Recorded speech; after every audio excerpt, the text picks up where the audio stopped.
Hey, what's up, guys? It's Nikki, and you are listening to Evolution by Nikki, the podcast. This is episode 11 in the heart of Hudson County. So, obviously, last episode 10, was with Lindsay Lockett, which was freaking amazing. But if you skip back to episode 9, I had left off at me secretly having been married and not telling anyone until I met my now husband, Justin.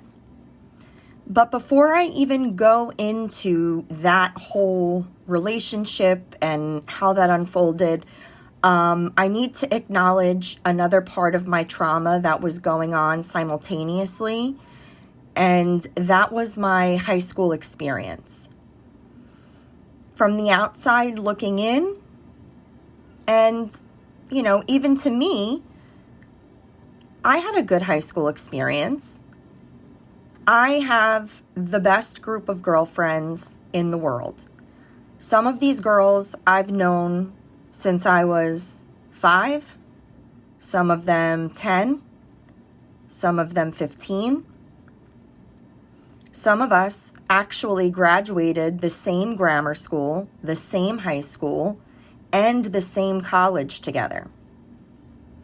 So I just really quickly would like to acknowledge them and their importance and their presence in my life. So I'd like to just shout out Alyssa, Tina, Melanie, Denya, Nora, Jackie, and Smo. You guys have literally gotten me through life, and you have all stuck by my side through thick and thin, through all of the stupid decisions I made, ghosting you guys when I was in a fucked up relationship and being wrong, getting it wrong. And I need to acknowledge that because that is part of my healing process. Acknowledging where I fucked up and where I fell short and actively trying to fix those relationships and maintain those relationships in a healthy way now that I am finally at peace. But we are all still best friends. We speak every single day. We try to see each other as often as possible. Some of us are married, some of us have kids, some of us have demanding careers. So it's very difficult to get all of us in one place at one time. But when we do get together, it's seriously like no time has gone by at all because we just kind of pick up where we left off and nobody really misses a beat, and we kind of all go back to an easier time, a happier time when we didn't have bills and responsibilities and worries and we were carefree. So when we're together, to me, it's a really great experience and I look forward to it. And if we could do it, I would love to do it more. But these girls really, are part of my journey and part of my healing. So I feel like if I didn't acknowledge them, then it wouldn't have been right. We went to semi-formal together. We went to 2 proms together. I went to one additional prom, which was the Bayonne High School senior prom, and had some of the best experiences in my entire life with these girls. But my high school experience was vastly different from theirs. We went to an all-girls Catholic school in Bayonne.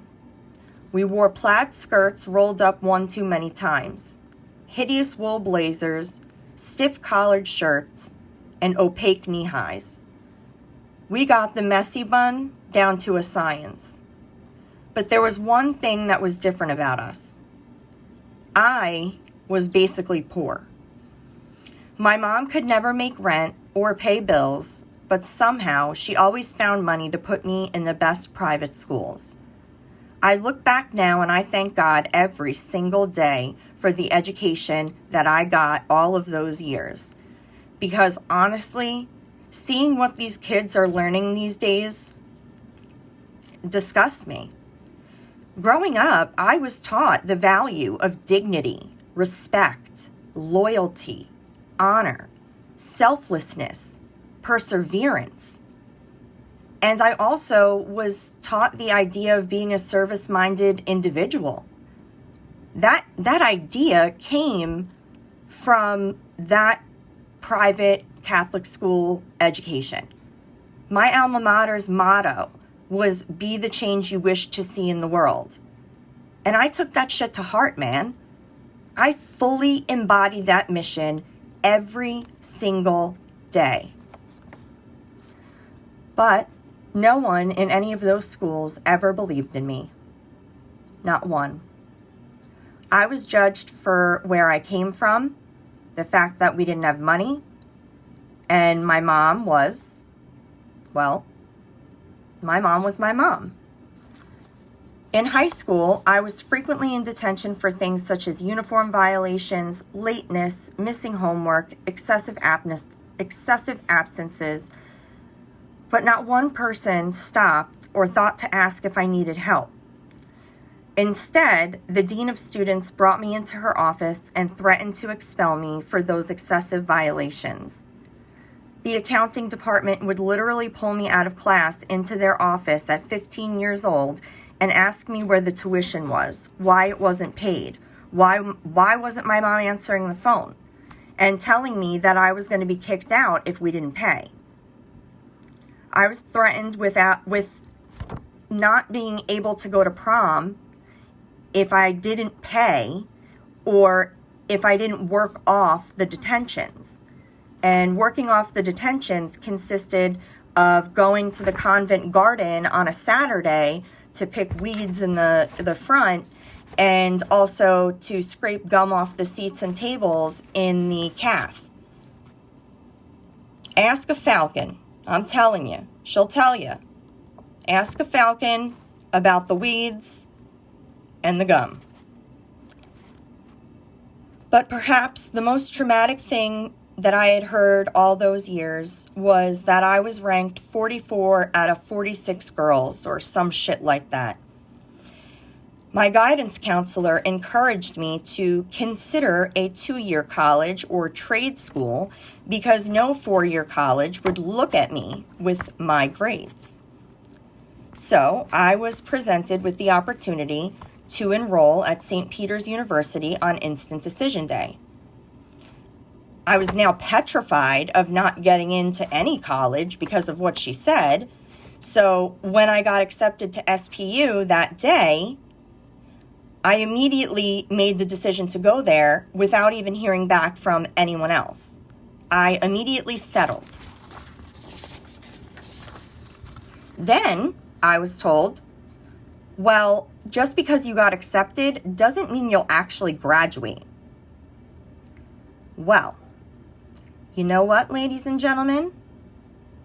This girl right here not only graduated, but I graduated with a BA in elementary education and American studies.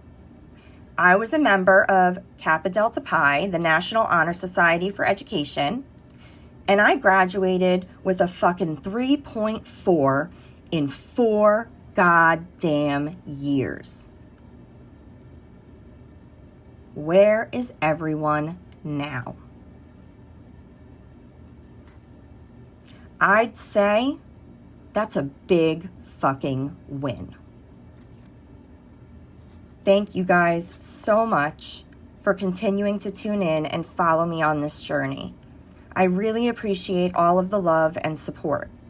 The words of encouragement that I get put a smile on my face each and every day. I'll see you guys next time. Have a great night.